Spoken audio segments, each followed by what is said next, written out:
This is the Epomaker EP84 Plus, a wireless, hot-swappable mechanical keyboard with a 75% layout. It's one of the most affordable keyboards made by Epomaker, coming in at around $60.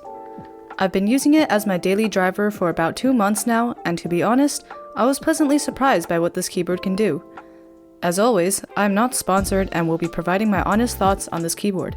So, let's get into the unboxing and review.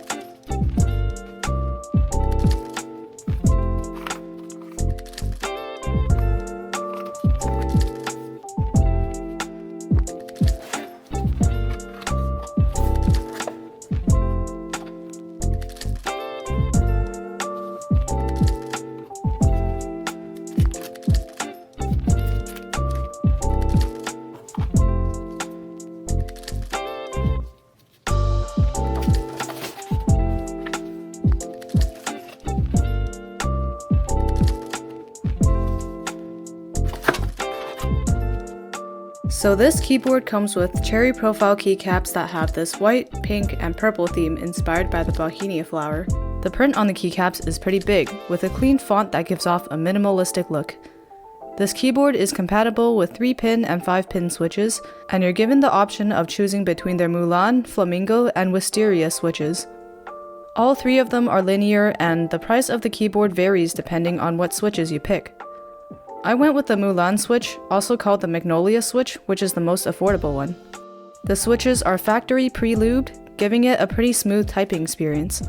They have a pretty deep sound, which is nice if you like thocky sounding keyboards. I've got no complaints about the battery life of this keyboard. I was able to use it for about a month and a half on one charge with the RGB off. By holding the function key and the space bar, the numbers from 1 to 10 will light up to indicate how much battery is remaining. If the keyboard is low on battery, the function key will start to flash. There are plenty of preset RGB effects to choose from, and you can customize the color, speed, and direction of the effects. You can also make your own simple lighting effects using the keyboard software. The keyboard's USB-C port is on the upper left side, and you can use it to charge the keyboard or use it in wired mode. The EP84 Plus supports 3 connection modes. You can switch between 3 Bluetooth devices, 1 2.4 GHz device, and 1 wired device by pressing the function key and a number. The keyboard's layout has no number pad or gaps between rows of keys, which saves you some desk space but also makes it easier to hit keys by mistake. I kept accidentally hitting the print screen key when trying to type backspace, so I just ended up disabling it in the software. The software is not perfect, but it lets you do basic things like remap keys and customize the RGB. As for the build quality of the keyboard, it's very plasticky and feels like it could be scratched or chipped. My keyboard actually has a small dent on the side that was already there when I took it out of the box, but thankfully it's not too noticeable.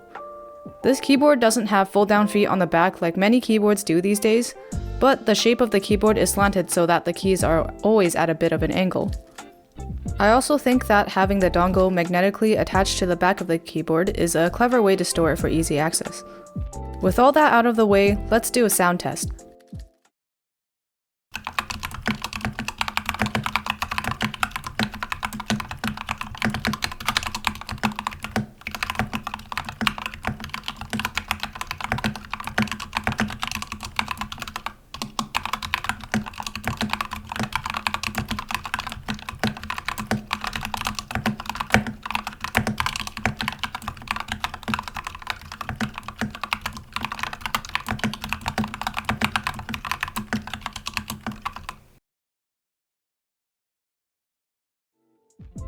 For its price, I think the EP84 Plus sounds pretty good.